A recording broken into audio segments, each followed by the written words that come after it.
Gert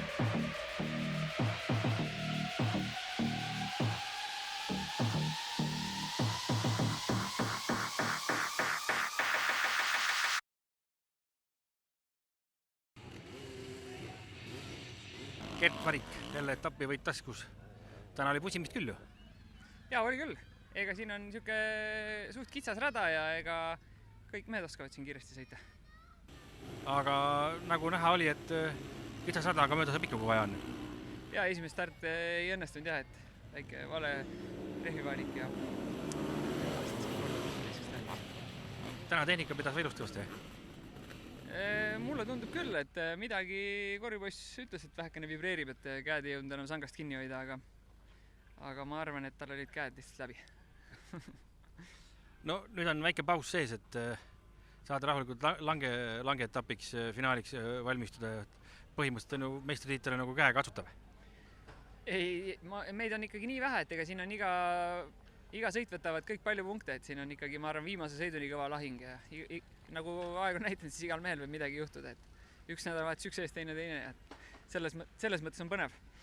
Aga ega meil pika vahet ei ole, et siin üks nädalavahetus on vaba, et siis on juba Läti meistrivõistlused, kuhu tahaks minna, pole see aasta jõudnud, et millegipärast nad on ühel ajal. Ja siis on plaan 6. september minna Soome, et ma pole kunagi Soomes sõitnud ja lähme näitame Lari rahvale ka vähe tiimi.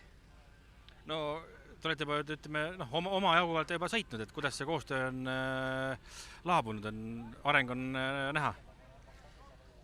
Ma arvan, et meil on ikkagi natukene kõik tundub nagu luks, aga ikkagi stopper võiks olla aeg võiks vähe paremal, et paar sekundit on praegu puudu.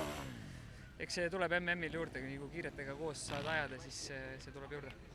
Pigem ongi see, et saad kiiretega koos sõita, et sealt tekib hoog. Jaa, ma arvan, et ikkagi MM-i esiotsa vennad sõidavad must ikkagi praegu kiiremini kõvasti, et siis... Aga kui nendega juba paar nädalavahetust saad koos sõita, siis tuleb tagasi. Võib-olla me sõidame kiiresti, aga ma ei oska öelda, pole koos sõitnud see aasta. No Lätis võib-olla tuleb võimalus, kui Daniel tuleb sõitma ehk. Jaa, Lätis on vennad Tidersid ju kindlasti kohal, et nad on kindlasti kavalad ussid, nad siia ei tule. Tidersin ei julge tulla, ütles. Aga ma arvan, nad on seal Lappes trenni teinud hommikust õhtuni. Aga see meid ei kõiguta. Et Eesti meest ei juhita? Ei, kindlasti mitte. Ja soomlast ka mitte? Ja soomlast ei juhita üldse mitte miski, tema on ükskõik.